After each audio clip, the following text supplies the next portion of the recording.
Sampurasun Wadia Balad ATE official di mana wae ayana. Alhamdulillah wa syukru ala ni'amillah. Kalayan diwuwuh ku Qobul anu maha agung, dibarengan ku pangijabah anu maha kawasa, diiring ku kadeudeuh kanyaah Gusti anu maha suci. Urang ayeuna dugi kadangat ayeuna masih kene tiasa ditepang dangukeun deui dina acara anu matuh kamemet urang sadayana. Nyatana dina pagelaran dongeng Sunda jejer carita rundayan Malati Wanci Janari. Ayeuna bagian anuka tilu walas nanya pamiarsa. Ieu dongeng mangrupikeun buah karyana Kang Ian Aditya di Palihan Rancah Ciamis. Kangge Kang Ian ngahaturkeun rewuh laksaketi kabingahan. Rehna parantos ngawidian mamang kangge medar ieu dongeng dina kandaga ATE official ieu. Atus mangga kanu teu acan subscribe kantun subscribe heula. Ngarah langkung pogot sareng langkung sumangat deui ka si mamangna dina enggoning medar ieu dongengna. Nging hilap di like di komennya nu saseueur-seueurna. Laina naon. Mamang masok bingah kitunya. Upami maosan komentar-komentar ti para wargi sadayana teh. Atuh ngarah teu nyangkolong tingkana waktos sumangga.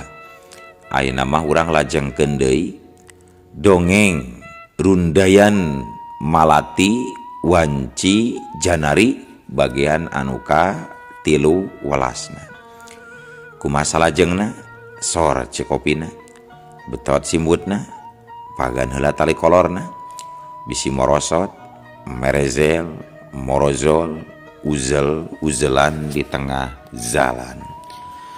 Tumpak dung dung des.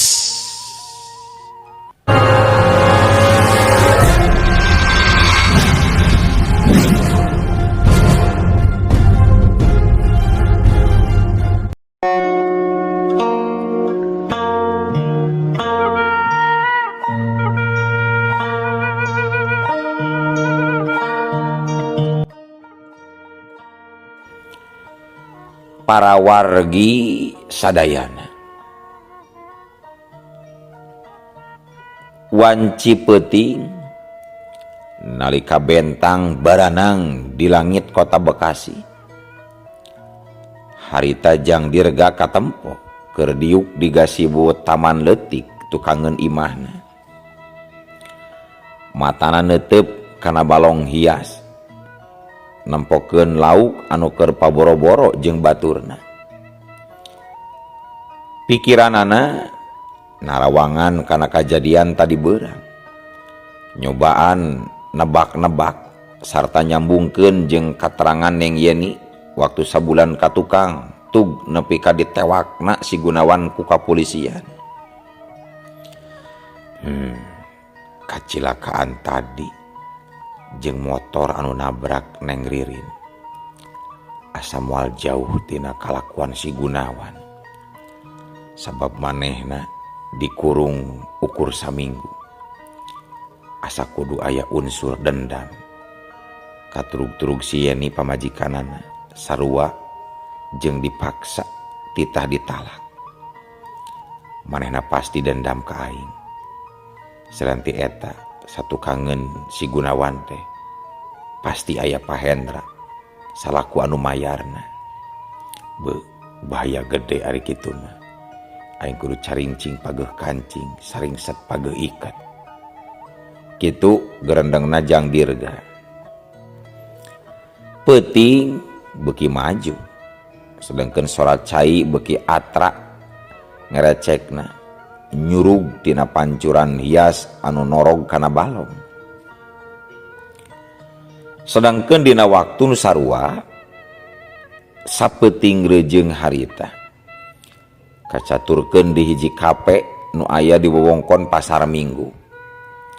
Saurang lalaki keur diuk bari ududna mariboro, dina palebah beuheungna melit tato gambar naga. Tepati lila torojol datang saurang lalaki perlente, dina pakaiana oge kaciri manehna pasti seorang jalma beunghar. Eta lalaki tuluy tiuk bari pok ngomong, "Sial, maneh geus gagal. Kunaon teu dipindo nabrakna tuh. Kuduna sakalian diberesan atawa minimalna nepi ka tatuparna. Untungna bos masih kene mere kasempetan. Saya yakin lamun bos geus beak kasabaran, ilaing nu bakal jadi tumbalna deuleu. Sing inget, target ilaing nyingkirkeun si Dirga jeung kulawargana. Aing sorangan boga cara bikin nyingkirkeun si Dirga. Ulah salempang, kulawargana hiji-hiji ku aing pasti bakal dirarada deuleu. Hade. Omongan ilaing ku saya dicekel.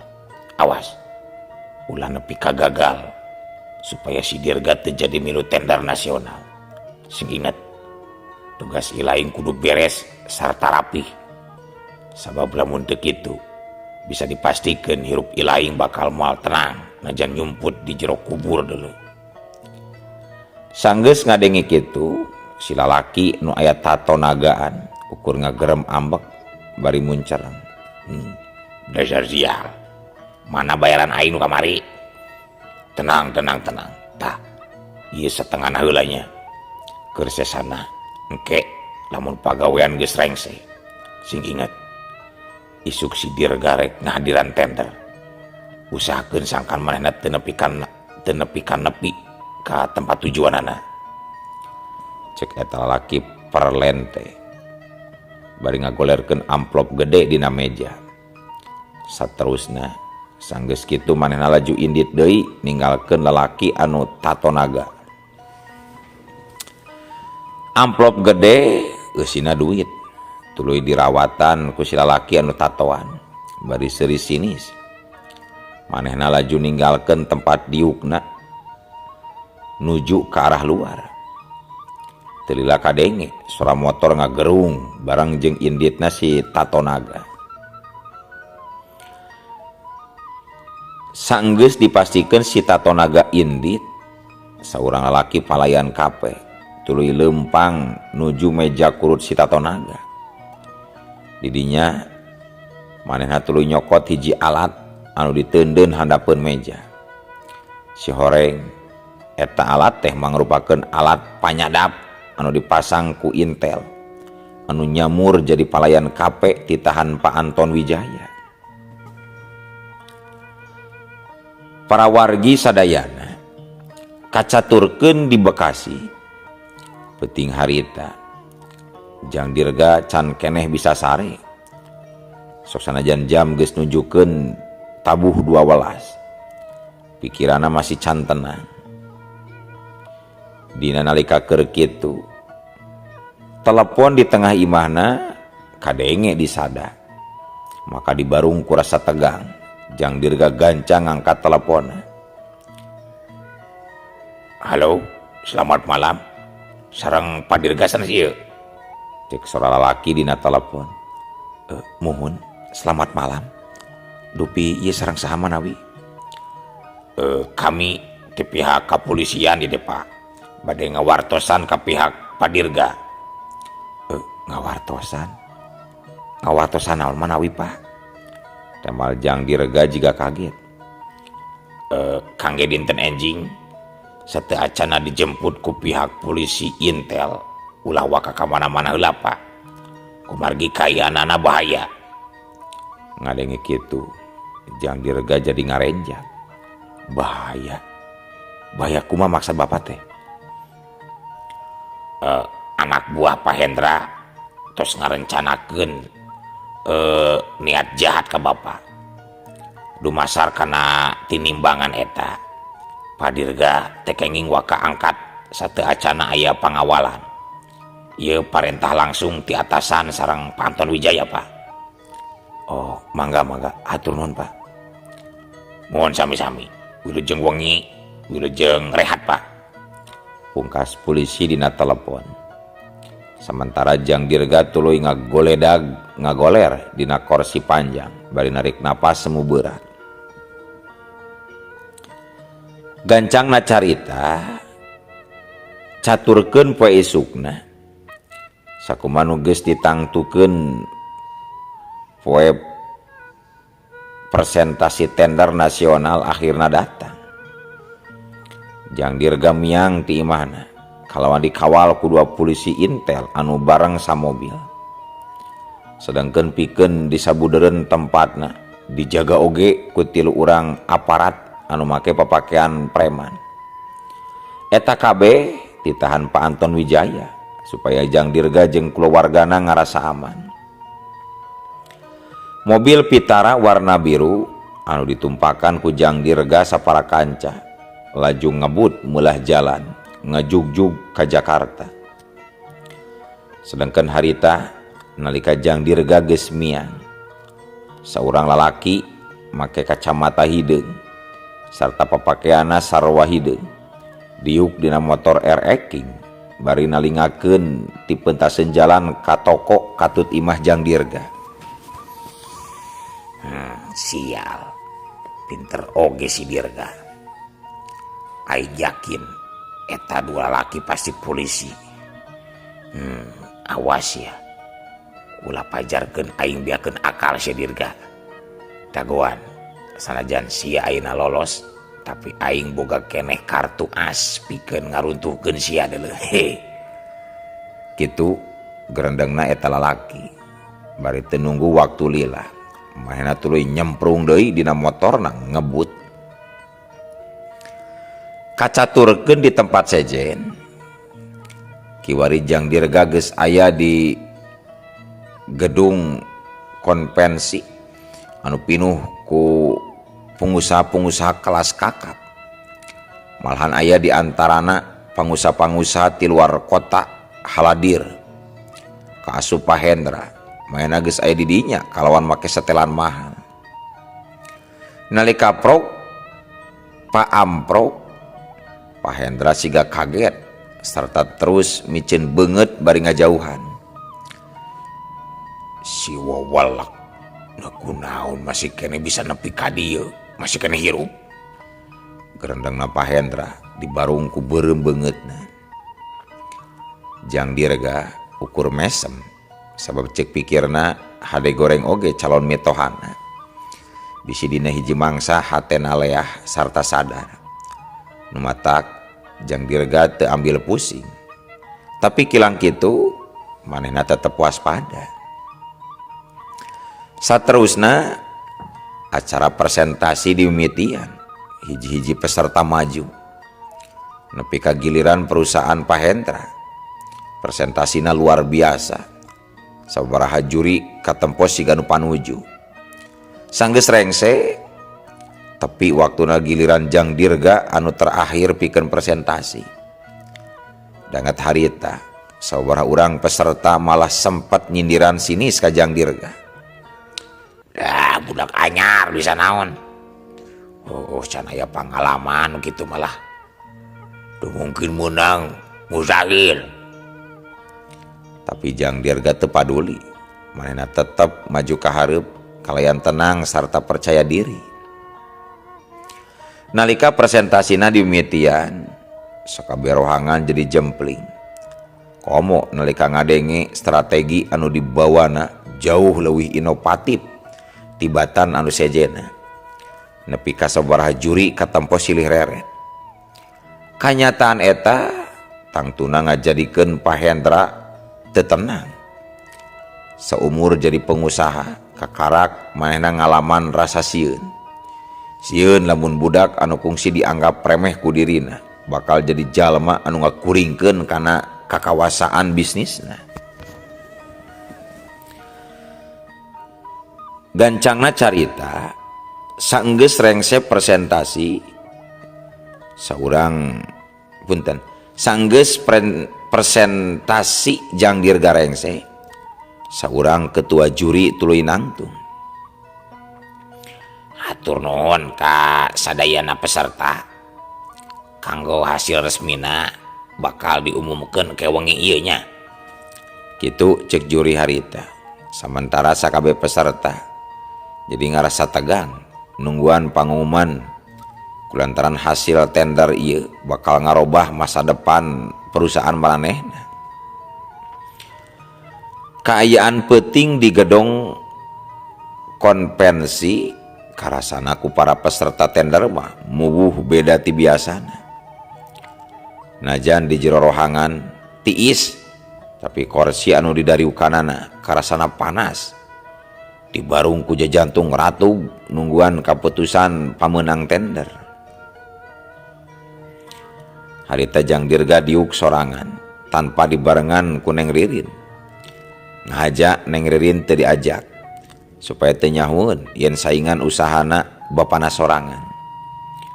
Salian ti eta maena hayang ngabuktikeun ka Pahendra yen dirina mampu boga perusahaan gede sanajan ukur turunan kulawarga cacakuricakan.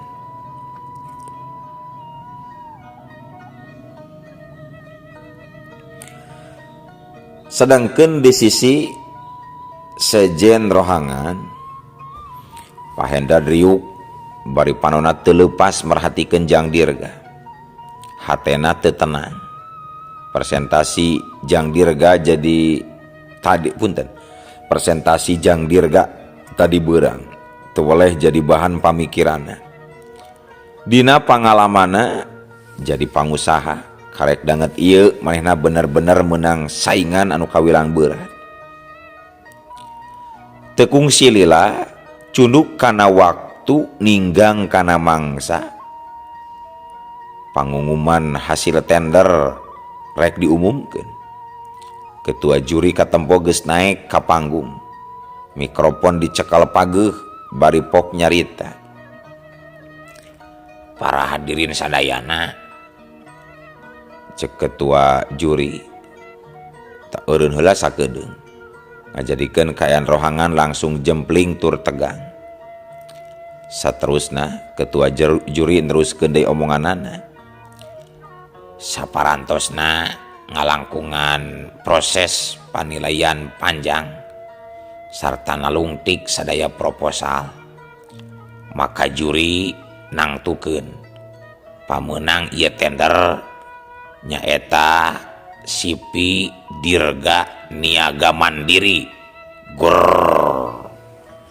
Sakabeh rohangan langsung rame ku sora nu keprok.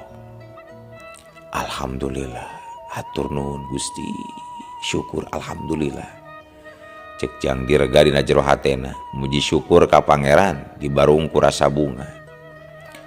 Dirina teu nyangka pausahaan anu kakarak dirintisna sabaraha bulan ka tukang bisa ngelehkeun perusahaan-perusahaan kelas kakap ka asup perusahaan Pahendra.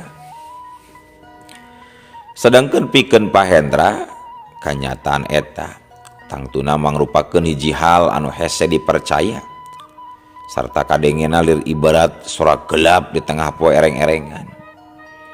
Beungeut Pahendra langsung beureum dumeh asawirang, leungeunna nepi ka ti papereket ngeupeul.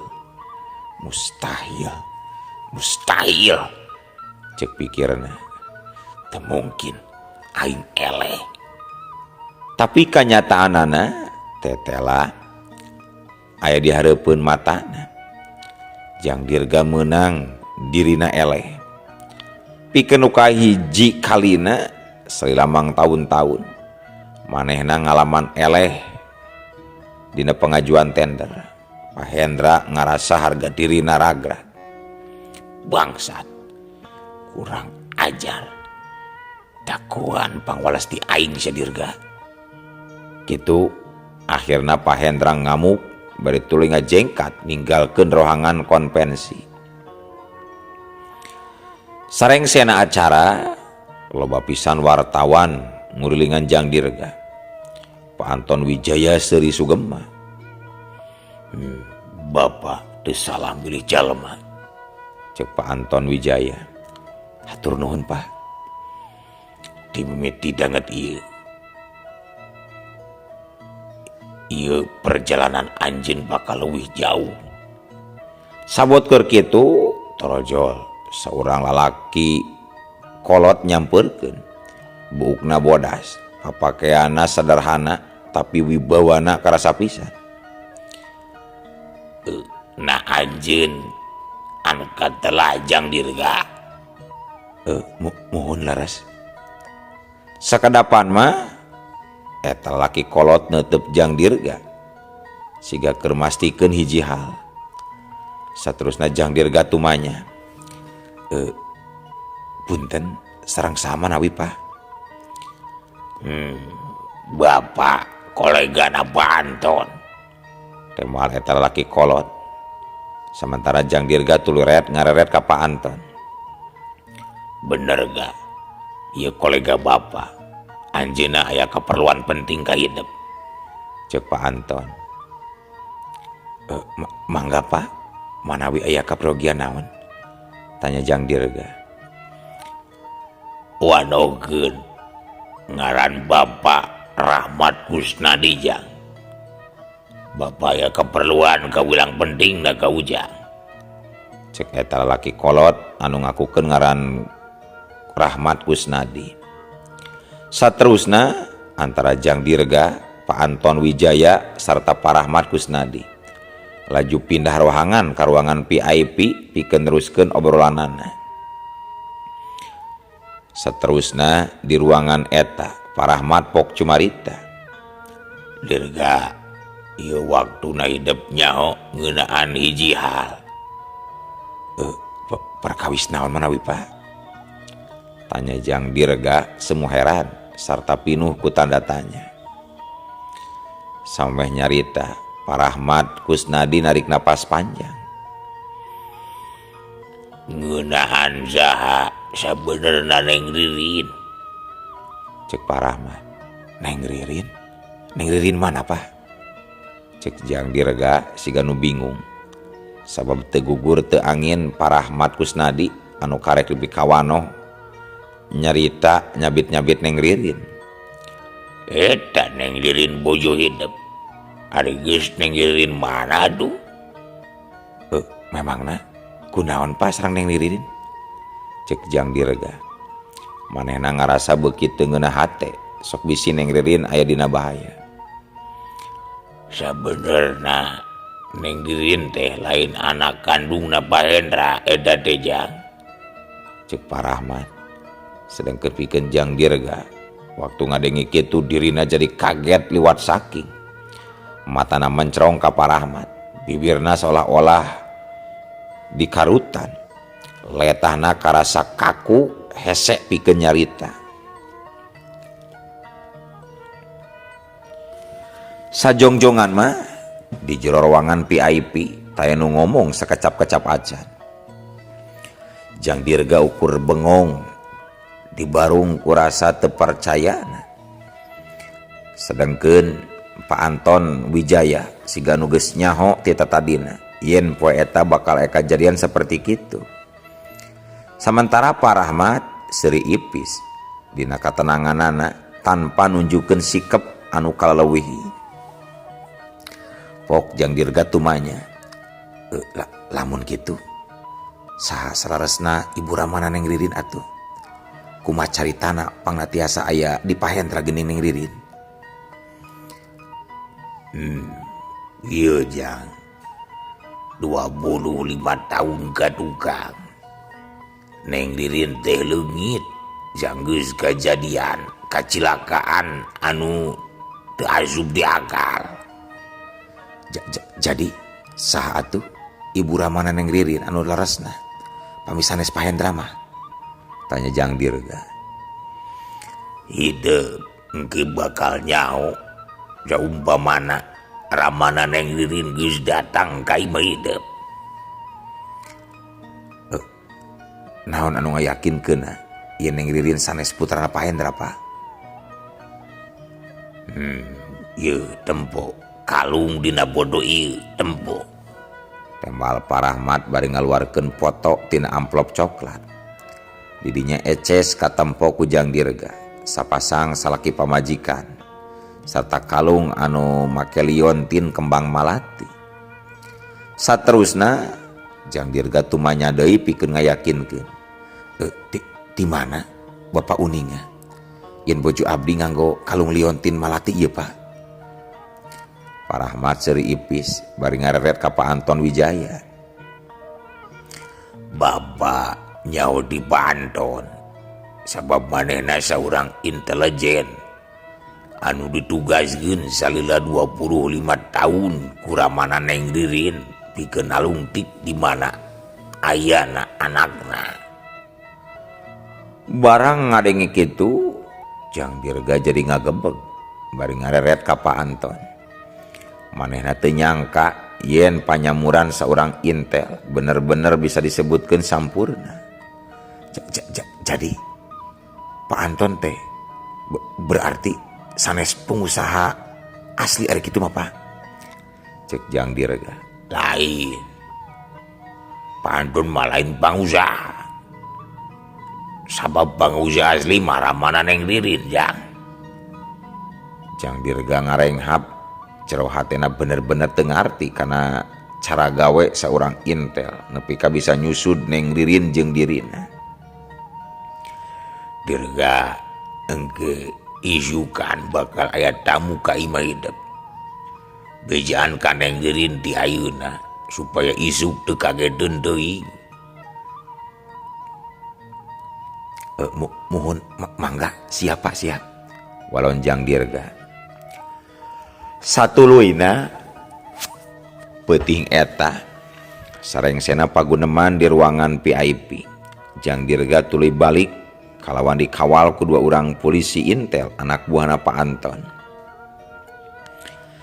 Isukna nalika Jang Dirga keur diuk bari nyang hareupan kopi anu ngebul keneh. Neng Ririn diuk sagigireunana. Kang, tos aya pengumuman teh acan? Anu kenging tender teh Kang?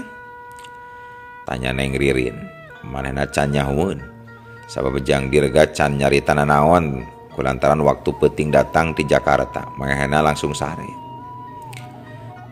Alhamdulillah. Ku ayana pangdoa ti sadayana akang kenging tender Neng. Cek Jang Dirga. Datar siga anu teu bungah ngajadikeun Neng Ririn heran. Nya syukur atuh ari kenging mah. Abdi ngiring bingah Kang. Tapi kunaon akang sapertos bingung kitu geuning. Henteu ari bingung mah Neng. Nanging akang teh aya teroskeunneun ka Neng. Aya teroskeunneun? Nambari naros naon kitu Kang? Cek Neng Ririn beuki tambah heran. Saumpamana dinten ieu Ibu Rama Neng aya ka dieu ngajemput. Kinten-kintenna Neng rek ngiring moal. Moal ari teu sareng akang mah. Abi mah tetep kana pemandagan abdi. Moal ngantunkeun akang. Kunaon akang naros kitu sagala? Cek Neng Ririn bari nyarande kana tak-tak Jang Dirga. Akang sieun kalengitan Neng. Kumargi dinten ieu bakal aya rusia gede anu bakal dibongkar. Kang, cek Neng Ririn bari neuteup sorot matana teleb naker siga nembus jajantungna Jang Dirga. aya naon salaresna Kang? Aya rusiah naon? Enggal carioskeun. Sik percanten abdi marek tetep satia ka akang marek ninggalkeun. Kitu cek Neng Ririn bari celengok nyium Jang Dirga. Salaresna Pak Hendra sareng Bu Veronika teh sanes Ibu Rama Neng. Sanggeus ngadengi kitu Neng Ririn jadi ngarenjak sarta heran lain memeueusan. Kumaha bisa pisalakieunana bisa ngomong kitu? Di mana sumber informasina tur naon alasanana? Kunaon nyarios kitu? Ulah sok heureui akang. Aya naon teh? Sok heureui kitu. Mata keratuk jajantung abdi Kang. Akang teu heureui Neng. Ieu buktina urang akurkeun. Tembal Jang Dirga bari nembongkeun salambar foto sapasang salaki pamajikan sarta ngakurkeun liontin anu dipake ku Neng Ririn jeung anu dipake ku awewe nu aya dina foto. Cukup lila Neng Ririn neuteup sapasang salaki pamajikan jeung liontin dina foto. Hatena ngadadak sumeblak. Komo waktu nilik-nilik pameunteus si awewe dina foto. Jejantungna beukit tagiwur sabab badis pisan jeung rupa dirina.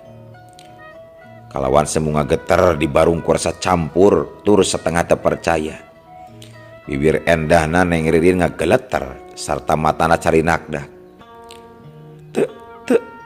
Teu mungkin Kang. Teu mungkin. Ulah ngabohong. Eta mah mirip wungkul. Di mana barina oge fotona ieu Kang? Karek ge beres nyarita kitu, no atuh. Ari ujug-ujug. Olo. Waktosna kabujeng seep wadia balad ATE ofisial. Keun atunya. Ye dongeng teh urang cekapkeun we heula dugi ka dieu. Insyaallah enjing pageto baris dilajengkeun deui. Atuh ku kitu ku kieuna mamang saja amit mungkur amit mundur ti payunan para wargi sadayana. Hayu ah. Assalamualaikum warahmatullahi wabarakatuh.